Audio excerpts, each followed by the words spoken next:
When using WPS Presentation, how can we quickly find the text in the slide? Take this presentation as an example.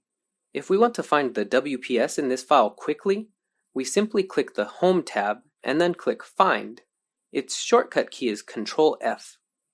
In the pop-up dialog box, enter WPS in the Edit box. We can also check the replacement conditions as needed, such as Match Case and Find Whole Words Only.